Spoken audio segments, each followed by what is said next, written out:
السلام علیکم friend, welcome to Umar auto electrician. یہ فرینڈ گاڑی ہے رینج روور، اور اس کا ہم نے کھولنا ہے ابھی۔ جو ایئر میٹک کا موٹر ہے وہ نہیں چل رہا، تو اس کا اصل میں مسئلہ یہ ہے کہ اس کی ویل دے کے یہ بالکل بیٹھ گئی گاڑی سائڈوں سے بیٹھ گیا ہے، اور یہ جو ایئر میٹک کے شاک ہوتے ہیں وہ شاک کام نہیں کر رہا۔ تو ابھی چیک کرتے اس کو کھول کے، تو اس کا بھی مسئلہ ہے۔ اور دوسرا جو مسئلہ ہے اس کا، اصل میں نیچے جو اس کے لگے ہوتے ہیں سلونائٹ، وہ بھی جام ہو چکے ہیں، اس کو بھی چیک کرنا ہے۔ تو اصل میں یہ ہے، اس کی وائرنگ اور گرپ لگ چکا ہے، لیکن تب بھی یہ کام نہیں کر رہا۔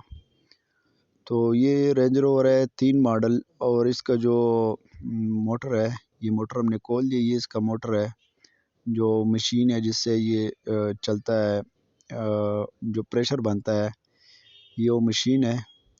یہ مشین ہے اس کا، یہ بالکل صحیح ہے، مشین میں کوئی مسئلہ نہیں، مشین چل بھی رہا ہے، لیکن وجہ یہ ہے کہ پریشر نہیں بھر رہا۔ پریشر بنا رہا ہے لیکن پریشر ویلوں میں نہیں جا رہا۔ تو ویلوں میں یہ کیا وجہ ہو سکتی ہے، تو اس کے بھی چیک کرتے ہیں۔ سلونائڈ وال کھول لیتے، وہ بھی چیک کر لیتے ہیں، لیکن اس سے پہلے یہ چیک کر لے کہ اس کا کوئی لیکیج وغیرہ تو نہیں ہے۔ ویسے لیکیج نہیں ہو رہا، اگر لیک ہوتا تو یہاں سے پتہ لگ جاتا کہ ہوا لیک ہو رہا ہے، لیکن مسئلہ بھی کہیں اور پر ہے۔ تو اس کو فی الحال بند کر دیتے ہیں، تو اور وائرنگ وغیرہ چیک کر لیتے ہیں، اس کی جو سلونائڈ کی وائرنگ ہے اور باقی چیزیں، جو اس کے شاک وغیرہ ہے، شاک بھی لیک ہو سکتے ہیں۔ یہ سلونائڈ میں نے کھول لیے، اور اس کو اسپرے کے ساتھ صاف کرنا ہے۔ یہ میں نے صاف کر دیے۔ یہ اس کے اندر یہ پسٹن ہوتے ہیں، یہ چھوٹے پسٹن لگے ہوتے ہیں، یہ پیتل والے۔ تو اس سے یہ ہوتے ہے، اگر یہ پسٹن جام ہو جائے تو تب بھی یہ ہوا کو نہیں کرتا، اور اس کے اندر چھوٹے تھرموسٹیٹ لگے ہوتے ہیں۔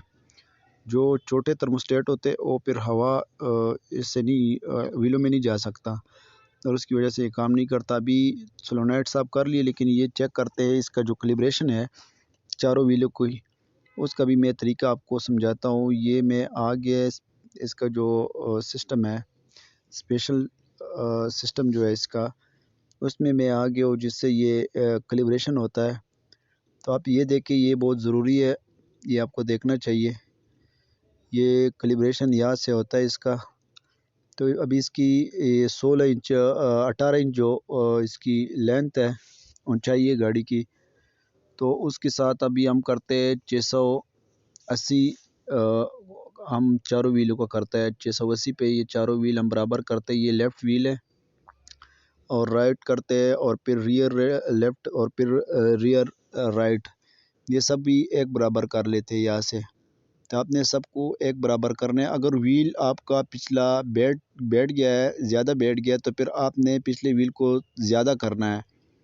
تو یہ اس کا طریقہ کار ہے۔ تو یہ کلیبریشن تقریباً کمپلیٹ ہو گیا ہے، کلیبریشن ہو گیا اس کا۔ ابھی چیک کرتے ویل اٹھ گئے کہ نہیں، تو ویل کو اٹھنا چاہیے، اس کے بعد گاڑی سٹارٹ ہے۔ تو ابھی چیک کرتے ویل کہ ویل اٹھ گیا کہ نہیں۔ باقی ہمارا کلیبریشن یہاں سے کمپلیٹ ہو گیا۔ ابھی چیک کر لیتے ہیں کہ ویل کس طرح ہو گئے۔ ماشاءاللہ گاڑی اوپر آ گئی ہے۔ تو پچھلے ویل بھی چیک کر لیتے ہیں، پچھلا بھی آ گیا ہے، تو آگے سے ذرا زیادہ ہے۔ تو چلو اس کو دوبارہ سے کلیبریشن کرتے ہیں کہ آگے سے تھوڑا زیادہ ہے، ویل زیادہ اٹھا ہوا ہے۔ ابھی روڈ ٹیسٹ کرتے ہیں، لیکن آپ کو یہ بھی بتاتا چلوں کہ کچھ گاڑیوں میں یہ مسئلہ دوبارہ سے یہ بیٹھ جاتا ہے، پھر آپ نے چیک کرنا ہے کہ اسے لیکیج وغیرہ تو نہیں ہے۔ تو یہ اس کو میں نے لاک کر دیا یہاں پر۔ اگر گاڑی کئی 10 دن بھی کھڑی ہو جائے، مہینے بھی کھڑی ہو جائے، تو یہ مسئلہ نہیں کرے گا، بیٹھے گی نہیں گاڑی۔ یہاں پر میں نے لاک کر دیا، اور یہ دیکھے ویل بالکل اوپر آ گئے، گاڑی اٹھ گئی ہے۔ یہ موٹر گاڑو، اور یہ اس کے ساتھ ٹچ ہوتی تھی گاڑی۔